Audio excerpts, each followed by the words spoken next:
تو شاعر نے روزے کو کس چیز کا بہانہ بنایا؟ تو گفتگو اور سوال جواب سے بچنے کا۔ اس شعر میں کون سا طنزیہ پہلو نمایاں ہے؟ عبادت کو سستی اور کاہلی چھپانے کے لیے استعمال کرنا۔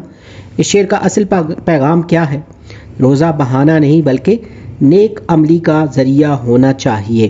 نیکسٹ جو شعر ہے، ہر ایک شے سے کرب کا اظہار میں روزے سے ہوں، دو کسی اخبار کو یہ تار میں روزے سے ہوں۔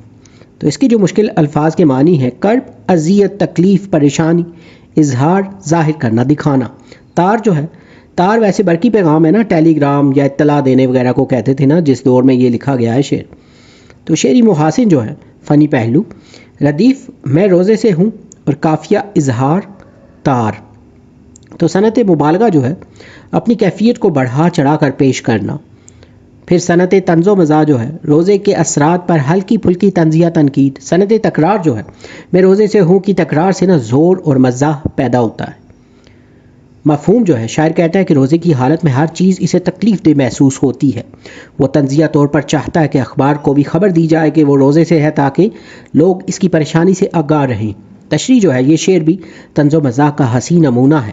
شاعر کہتا ہے کہ روزہ رکھنے کے بعد میری کیفیت اتنی بوجھل ہو گئی ہے کہ دنیا کی ہر شے مجھے تکلیف دہ لگتی ہے۔ یہاں شاعر نے مبالغے کا سہارا لیا اور کہا کہ میری حالت اس قدر دگرگوں ہے کہ اس کی اطلاع صرف قریبی لوگوں تک محدود نہیں رہنی چاہیے بلکہ اخبار میں بھی نا شائع ہونی چاہیے۔ یہ معاشرتی رویے پر طنز ہے کہ لوگ اپنی معمولی قربانی یا تکلیف کو بھی بہت بڑا کارنامہ سمجھ کر دوسروں پر ظاہر کرتے ہیں۔ گویا شاعر بتا رہا ہے کہ روزہ عبادت ہے، شور مچانے یا دکھاوے کا ذریعہ نہیں۔ جیسا کہ اکبر الہ آبادی نے کہا، کھایا پیا ہضم کیا، روزہ بھی رکھا خوب۔ یعنی کچھ لوگ عبادت کو بھی نا نمود و نمائش کے طور پر پیش کرتے ہیں جبکہ اصل مقصد صبر اور ضبط نفس ہے۔ اس سے ریلیٹڈ کچھ کوشچن جو ہے نا، مختصر سوالات۔ کرب کا اظہار سے شاعر کی کیا مراد ہے؟ روزے کی حالت میں نا ہر شے کو تکلیف دہ محسوس کرنا۔ شاعر اخبار کو تار دینے کا کیوں کہتا ہے؟ تو تاکہ اپنی حالت زار کو مزاحیہ انداز میں اہم خبر بنا سکے۔ اس شعر میں کون سی صنعت نمایاں ہے؟ تو صنعت مبالغہ اور صنعت طنز و مزاح دونوں جو ہیں وہ نمایاں ہیں۔ شاعر اس شعر سے کیا پیغام دینا چاہتا ہے؟ عبادت دکھاوے کے لیے نہیں بلکہ صبر اور ضبط نفس کے لیے ہے۔ نیکسٹ جو شعر ہے، میرا روزہ ایک بڑا احسان ہے لوگوں کے سر، مجھ کو ڈالو موتیے کے ہار میں روزے سے ہوں۔ اس کے جو مشکل الفاظ ہیں نا، احسان نیکی، بڑا فائدہ دینا، موتیے کے ہار خوشبودار سفید پھولوں کے ہار نا، اعزاز یا مبارکباد دینا، پھر سر اوپر ذمہ داری یا حق میں نا، پھر شعری محاسن جو ہیں، ردیف جو ہے میں روزے سے ہوں اور قافیہ ہار۔ تو صنعت طنز و مزاح جو ہے نا، عبادت کو فخریہ بیان کرنے والوں پر نا تنقید۔ صنعت مبالغہ جو ہے، روزے کو عظیم احسان بنا کر پیش کرنا۔ صنعت تضاد جو ہے، روزے کی روحانی انکساری کے مقابل خود پسندی ظاہر کرنا۔ مفہوم جو ہے، شاعر طنزاً کہتا ہے نا کہ میں روزہ رکھ کر گویا سب پر بڑا احسان کر رہا ہوں۔ وہ چاہتا ہے کہ لوگ اس کو موتیے کے ہار پہنا کر اس کے روزے کی تعریف کریں۔ تو تشریح جو ہے، یہ شعر بھی طنز و مزاح کا شاندار نمونہ ہے۔ شاعر کہتا ہے کہ میرا روزہ رکھنا ایسا ہے جیسے میں نے پوری دنیا پر کوئی عظیم احسان کر دیا ہو، لہٰذا لوگ میرا شکریہ ادا کریں اور مجھے موتیے کے ہار پہنائیں۔ اس میں شاعر نے ان لوگوں پر تنقید کی ہے جو عبادات کو خلوص کی بجائے شہرت اور نمود و نمائش کا ذریعہ بنا لیتے ہیں۔ اصل میں روزہ انسان کو عاجزی، صبر اور نیک عملی کی طرف لے جانے کے لیے ہے، نہ کہ فخر اور غرور کا ذریعہ۔ تو جیسے کہ علامہ اقبال نے کہا تھا، یہ شہادت گہے الفت میں قدم رکھنا ہے، یعنی عبادت اور قربانی کا اصل مقصد اپنے نفس کو دبانا ہے، نہ کہ اپنی نیکی کا اعلان کرنا۔ تو اس شعر میں شاعر بتاتا ہے نا کہ ایسے رویے سے عبادت کا تقدس مجروح ہو جاتا ہے۔ تو اس شعر سے ریلیٹڈ کچھ جو مختصر سوالات ہیں، شاعر روزہ رکھنے کو احسان کیوں سمجھتا ہے؟ طنزیہ طور پر وہ روزے کو ایسا عمل ظاہر کرتا ہے جیسے سب پر اس نے نیکی کر دی ہو۔ موتیے کے ہار سے کیا مراد ہے؟ اپنے عمل پر نا ستائش اور تعریف کا طلبگار ہونا۔ اس شعر میں کون سی صنعتیں نمایاں ہیں؟ صنعت طنز و مزاح اور مبالغہ دونوں نمایاں ہیں۔ اس شعر کا اصل پیغام کیا ہے؟ عبادت دکھاوے کے لیے نہیں بلکہ خلوص نیت کے لیے ہونی چاہیے۔ نیکسٹ جو شعر ہے، میں نے ہر فائل کی دمچی پہ یہ مصرع لکھ دیا، کام ہو سکتا نہیں سرکار، میں روزے سے ہوں۔ اس کے جو مشکل الفاظ کے معنی ہیں، دمچی فائل کا آخری حصہ یا سرخ پٹی جو ہے، یہ جو سرکار ہے نا، اس کا مطلب ہے نا افسران بالا یا حکومتی نظام۔ مصرع شعر کی ایک سطر، شعری محاسن جو ہے ردیف میں روزے سے ہوں، اور قافیہ جو ہے سرکار۔ صنعت طنز و مزاح جو ہے نا معاشرتی بے عملی پر طنز جو ہے۔ صنعت مبالغہ ہر فائل پر نہ ایک ہی بہانے کو نہ لکھ دینا، اور صنعت تضاد جو ہے روزے کی روحانی ذمہ داری کے مقابل سرکاری فرائض سے فرار۔ مفہوم جو ہے، شاعر کہتا ہے کہ اس نے ہر سرکاری فائل پر لکھ دیا کہ وہ روزے سے ہے، اس لیے کوئی کام ممکن نہیں۔ یہ طنز ان ملازمین پر ہے جو رمضان کے نام پر کام نہ کرنے کا بہانہ تراشتے ہیں۔ تشریح جو ہے، یہ شعر معاشرتی سستی اور سرکاری دفاتر کے غیر ذمہ دارانہ رویے پر بھرپور طنز ہے۔ شاعر ایک سرکاری ملازم کے لہجے میں کہتا ہے کہ اس نے ہر فائل کے آخر میں نہ لکھ دیا کہ وہ روزے سے ہے، لہٰذا کوئی کام نہیں ہو سکتا۔ یہ رویہ اس بات کی علامت ہے کہ مقدس مہینے کو نیکی اور خدمت کا ذریعہ بنانے کی بجائے سست روی اور بے عملی کو بہانہ بنایا جا رہا ہے۔ افسران اور ملازمین روزے کو نہ ڈیوٹی سے راہ فرار کے طور پر استعمال کرتے ہیں، جس کی وجہ سے عام لوگ دفاتر میں دھکے کھاتے ہیں۔ شاعر بتاتا ہے کہ روزہ انسان کو محنت، صبر اور ذمہ داری سکھاتا ہے، لیکن اگر اس کا نتیجہ صرف آرام طلبی اور بے حسی ہو تو یہ بھوک پیاس بیکار ہے۔ جیسا کہ اقبال نے کہا تھا، عبادت ہے خدمت خلق کے سوا کچھ بھی نہیں، یعنی عبادت وہ ہے جو انسان کو انسانیت کی خدمت پر ابھارے، نہ کہ دنیاوی فرائض سے بھاگنے کا سہارا بنے۔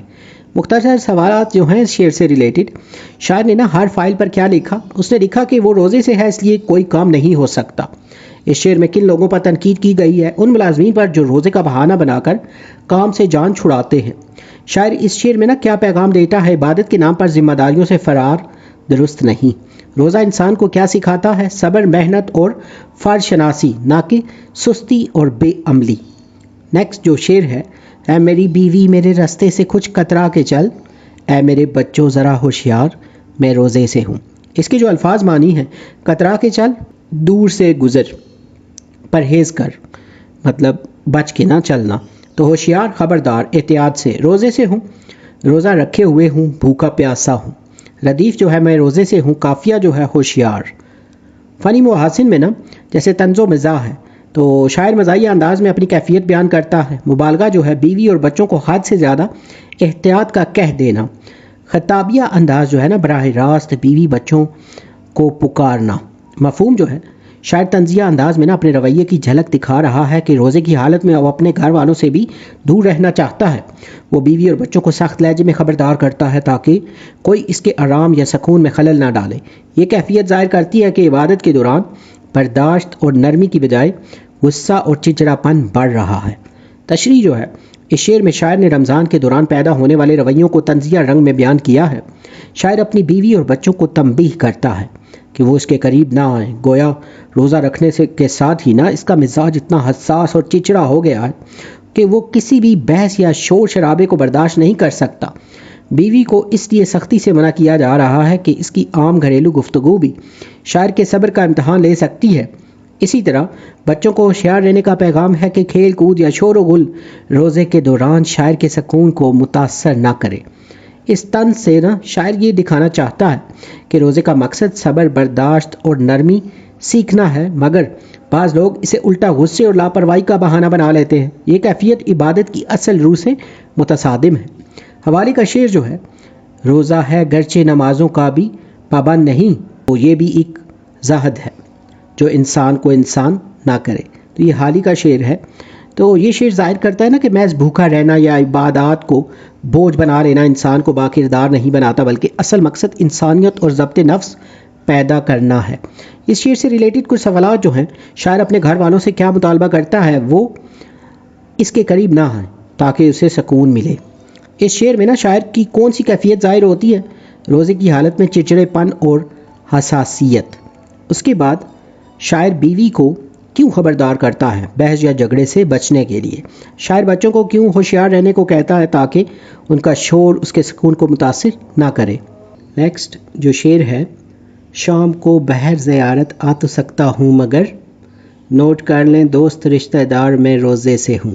اس کے جو الفاظ معنی ہیں، زیارت، ملاقات، دیدار، نوٹ کر لیں، یاد رکھیں، ذہن نشین کریں۔ تو روزے سے ہوں، روزہ رکھا ہوا ہے۔ فنی محاسن جو ہے، طنزیہ اسلوب جو ہے، شاعر نے نا روزے کا ذکر ہلکے طنز کے ساتھ کیا ہے۔ مزاحیہ رنگ جو ہے، انداز بیان ہلکا پھلکا اور دلچسپ ہے۔ مبالغہ، شاعر نے نا اپنے روزے کو بڑے اعلان کے طور پر پیش کیا ہے۔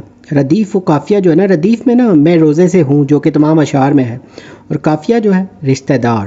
مفہوم جو ہے اس شعر کا، شاعر کہتا ہے کہ وہ شام کو ملاقات کے لیے آ سکتا ہے مگر سب یاد رکھیں کہ وہ روزے سے ہے۔ اس جملے کا مطلب یہ ہے کہ وہ کسی بھی خدمت یا بوجھ کی توقع سے آزاد رہنا چاہتا ہے اور چاہتا ہے کہ سب اس کا خاص خیال کریں۔ یہ بیان معاشرتی رویوں پر طنزیہ تبصرہ بھی ہے کہ بعض لوگ عبادت کو بہانہ بنا کر نہ سہولت چاہتے ہیں۔ تشریح جو ہے، یہ شعر طنز و مزاح کا خوبصورت نمونہ ہے۔ شاعر کہتا ہے کہ اگرچہ وہ شام کو کسی عزیز یا دوست کے ہاں ملاقات کے لیے جا سکتا ہے مگر سب کو یہ یاد رہے کہ وہ روزے کی حالت میں ہے۔ اس بات کے پیچھے دو پہلو ہیں، ایک یہ کہ شاعر ہلکے پھلکے طنز کے ساتھ بتا رہا ہے کہ روزہ رکھنے کے باوجود وہ تعلقات نبھانے آ سکتا ہے، لیکن ساتھ ہی یہ بھی چاہتا ہے کہ اسے کسی خدمت، کام یا الجھن کی توقع نہ رکھی جائے۔ دوسرا پہلو یہ ہے کہ شاید ملاقات کے ساتھ افطار کی سہولت بھی حاصل ہو جائے۔ اس شعر سے یہ پیغام بھی ملتا ہے کہ لوگ کبھی کبھی عبادات کو سہولیات طلبی اور بہانے کے طور پر استعمال کرتے ہیں۔ حوالے کا شعر جو ہے نا، یہ ہم نے پہلے بھی استعمال کیا ہے کہ عمل سے زندگی بنتی ہے جنت بھی جہنم بھی۔ تو یہ شعر بتاتا ہے کہ انسان کا اصل مقام اس کے رویے اور عمل سے طے ہوتا ہے، نہ کہ محض دعووں سے۔ اس کے علاوہ یہ بھی حوالے میں شعر لکھ سکتے ہیں نا، عبادت میں بھی رکھوں گا ادا کا رنگ غالب، کہ جب حسن نظر آئے تو سجدہ کیا جائے۔ اس سے ریلیٹڈ کچھ سوالات جو ہے نا، شعر سے ریلیٹڈ، شاعر شام کو کہاں جانے کی بات کرتا ہے؟ شاعر شام کو کسی دوست یا عزیز کے ہاں ملاقات کے لیے جانے پر آمادہ ہے۔ نوٹ کر لیں، دوست، رشتہ دار کہہ کر نا شاعر کیا بتانا چاہتا ہے؟ وہ بتانا چاہتا ہے کہ وہ روزے سے ہے تاکہ سب اس کا خاص خیال رکھیں۔ اس شعر کا طنزیہ پہلو کیا ہے؟ شاعر روزے کو بہانہ بنا کر ذمہ داری سے بچنے کا اشارہ دے رہا ہے۔ تو اس بیان میں نا مزاح کہاں ہے؟ مزاح اس اعلان میں ہے کہ شاعر اپنی حالت کو اتنے بڑے واقعے کی طرح پیش کر رہا ہے کہ سب کو نوٹ کرنا ضروری ہے۔ نیکسٹ جو شعر ہے، تو یہ کہتا ہے کہ لہن تر ہو کوئی تازہ غزل، میں یہ کہتا ہوں کہ برخوردار میں روزے سے ہوں۔ اس کے جو الفاظ معنی ہیں، لہن تر خوش آواز نیا نغمہ، تازہ غزل نئی اور دلکش شاعری، برخوردار بیٹا صاحب، تو محبت یا شفقت سے نہ پکارنے کا انداز ہے یہ۔ روزے سے ہوں، روزہ رکھے ہوئے ہوں۔ فنی محاسن جو ہے نا، اسلوب وغیرہ، تو طنز و مزاح جو ہے، شاعر نے نا روزے کا بہانہ ہنسی مذاق کے انداز میں دکھایا۔ پھر مبالغہ جو ہے، روزے کو تخلیقی صلاحیت نہ ہونے کا جواز بنایا گیا ہے، اور مکالمہ جو ہے، شعر میں نا سوال و جواب کا رنگ ہے۔ پھر ردیف میں نا میں روزے سے ہوں، اور قافیہ برخوردار۔ مفہوم جو ہے اس شعر کا، شاعر سے کہا جاتا ہے نا کہ وہ کوئی نیا اور خوش آہنگ کلام سنائے مگر وہ روزے کا عذر پیش کر کے نا انکار کر دیتا ہے۔ یہ طنز اس رویے پر ہے کہ عبادت کو بھی نا کبھی کبھار سستی اور کام چوری کا سہارا بنا لیا جاتا ہے۔ یوں روزہ شاعر کے نزدیک تخلیق سے بچنے کا بہانہ بن گیا ہے۔ تو تشریح جو ہے، یہ شعر طنز و مزاح کا ایک عمدہ نمونہ ہے جس میں شاعر نے انسانی رویے کو نہایت خوبصورتی سے نمایاں کیا ہے۔ محفل میں شاعر سے مطالبہ کیا جاتا ہے کہ وہ کوئی نئی اور خوش آہنگ غزل سنائے، لیکن شاعر روزے کا بہانہ بنا کرنا انکار کر دیتا ہے، گویا روزے کی کیفیت کو اس نے اپنی تخلیقی کمزوری کا جواز بنا دیا ہے۔ یہ رویہ اس بات کی علامت ہے کہ کبھی کبھی عبادت کو بھی ذمہ داری سے بچنے کا ہیلہ بنا لیا جاتا ہے۔ شاعر نے ظریفانہ طور پر دکھایا ہے کہ یہ عبادات روحانیت کے بغیر رسمی رہ جائیں گی تو وہ انسان کو نا فعال بنانے کی بجائے کاہلی کی سند بن جاتی ہیں۔ حوالے کے شعر جو ہیں، عبادت بھی ہے ایک رسم فقط رہ گئی ہے، تو یہ حالی کا، پھر کاہلی سے کم نہیں کوئی مصیبت اے دوست، یہ ذوق کا ہے۔ تو یہ دونوں اشعار نا جو مصرے ہیں ان کے، اس رویے پر طنز ہیں کہ جب دین اور عبادت جذبے اور عمل سے خالی ہو جائے تو محض رسمی فعل بن کر رہ جاتی ہے۔ سوال جواب جو ہیں کچھ شارٹس کوسچن جو اس شعر سے ریلیٹڈ، مخاطب شاعر سے کیا چاہتا ہے؟ تو وہ چاہتا ہے کہ شاعر کوئی نیا اور خوش آہنگ کلام سنائے تاکہ محفل میں لطف بڑھ جائے۔ تو شاعر اس مطالبے کا کیا جواب دیتا ہے؟ شاعر روزے کا بہانہ بنا کر انکار کر دیتا ہے اور کہتا ہے کہ وہ اس حالت میں نا شعر نہیں کہہ سکتا۔ تو اس شعر کا طنزیہ پہلو کیا ہے؟ روزے کو عبادت کی بجائے سستی اور کام چوری کا بہانہ بنا دینا۔ شاعر کا اصل پیغام کیا ہے؟ مذہبی عبادات کو روحانیت اور عمل کے ساتھ اپنانا چاہیے ورنہ یہ محض رسمی رہ جاتی ہیں۔ ایکسرسائز کی طرف موو کرتے ہیں۔ نظم کے متن کے مطابق درج ذیل سوالات کے مختصر جواب دینے ہیں۔ شاعر اپنے یار سے گفتار کیوں نہیں کرنا چاہتا؟ شاعر اپنے یار سے اس لیے گفتگو نہیں کرنا چاہتا کیونکہ وہ روزے سے ہے اور اسے ڈر ہے کہ کہیں بات چیت کے دوران بحث و تکرار نہ شروع ہو جائے۔ شاعر اخبار کو کیا تار دینے کا آرزو مند ہے؟ شاعر اخبار کو یہ تار یعنی پیغام دینے کا آرزو مند ہے کہ تمام لوگوں کو پتہ چل جائے کہ وہ شاعر یعنی جو ہے آج روزے سے ہے۔ شاعر روزہ رکھ کر کس پر احسان جتا رہا ہے؟ شاعر روزہ رکھ کر لوگوں پر اپنا احسان جتا رہا ہے۔ شاعر نے ہر فائل کی دمچی پر کیا مصرع لکھ دیا ہے؟ شاعر نے ہر فائل کے اوپر یہ مصرع لکھ دیا ہے، کام ہو سکتا نہیں سرکار میں روزے سے ہوں۔ شاعر کا روزہ دیکھ کر بیوی بچوں کے ساتھ کیسا معاملہ ہے؟ شاعر روزے کی وجہ سے چڑچڑا ہو رہا ہے، وہ اپنی بیوی کو اپنے راستے سے ہٹنے کا کہتا ہے اور بچوں کو ہوشیار رہنے کی تاکید کرتا ہے کہ وہ اس کے قریب نہ آئیں۔ نظم کے متن کے مطابق درست جواب کا انتخاب کرنا ہے۔ سید ضمیر جعفری کی شاعری مزاحیہ۔ نظم میں روزے سے ہوں کی حیت قطع بند۔ شاعر یار سے بات کرتے ہوئے کس بات سے ڈرتا ہے؟ تکرار سے۔ شاعر اپنے روزے کے بارے میں تار دینا چاہتا ہے اخبار کو۔ شاعر چاہتا ہے کہ اسے ہار ڈالے جائیں موتیے کے۔ شاعر نے ہار فائل کی دمچی پر لکھ دیا ہے مصرع۔ درج ذیل الفاظ کو اس طرح جملوں میں استعمال کریں کہ ان کی تذکیر و تانیث واضح ہو جائے۔ گفتار تانیث مطلب مؤنث، اس کی گفتار بہت شیریں ہے۔ تکرار تانیث ہے یعنی مؤنث، معمولی بات پر ان کے درمیان تکرار ہو گئی۔ کرب تذکیر یعنی مذکر، مریض شدید کرب میں مبتلا تھا۔ اخبار تذکیر، آج کا اخبار میز پر رکھا ہے۔ اظہار تذکیر، اس نے اپنی خوشی کا اظہار کیا۔ تار تذکیر، علی نے دفتر کو تار بھیجا۔ دمچی، یہ فائل کی دمچی میلی ہے۔ ہار تذکیر، دولہے کے گلے میں پھولوں کا ہار ہے۔ فائل تانیث، دفتر کی فائل گم ہو گئی ہے۔ سرکار تانیث، موجودہ سرکار عوام کی بھلائی کے لیے کام کر رہی ہے۔ زیارت تانیث، ہم نے مزار کی زیارت کی۔ شاعر نے اس نظم میں طنز و مزاح کے جو پہلو اختیار کیے ان کی وضاحت کرنی ہے۔ شاعر نے معاشرے کے اس منفی رویے پر طنز کیا ہے جہاں انسان روزہ رکھ کر خود کو VIP سمجھنے لگتا ہے۔ روزے کی تشہیر کرنا یہ ایک پہلو ہو سکتا ہے، اخبار میں تار دینا۔ دوسرا پہلو، روزے کا بہانہ بنا کر سرکاری کام سے جی چرانا، فائل پر مصرع لکھنا۔ تیسرا پہلو، گھر والوں یعنی بیوی بچوں پر روب جھاڑنا اور غصہ کرنا۔ شاعر نے بہت خوبصورتی سے دکھایا ہے کہ روزہ انسان کو نرم مزاج بنانے کی بجائے کتنا مغرور اور کام چور بنا دیتا ہے۔ اس کے بعد یہ دوست کے نام خط لکھنا ہے اور اسے روزے کے آداب سے روشناس کرانا ہے، تو یہ گائیڈ لائن کے طور پہ یہاں مہیا کیا گیا ہے، آپ اس کو ضرورت کے مطابق نوٹ ڈاؤن کر سکتے ہیں۔ اس کے بعد زیر مطالعہ نظم کے قوافی اور ردیف کی نشاندہی کرنی ہے۔ ردیف میں روزے سے ہوں، یہ وہ الفاظ ہیں جو ہر بند کے آخر میں بار بار دہرائے گئے ہیں۔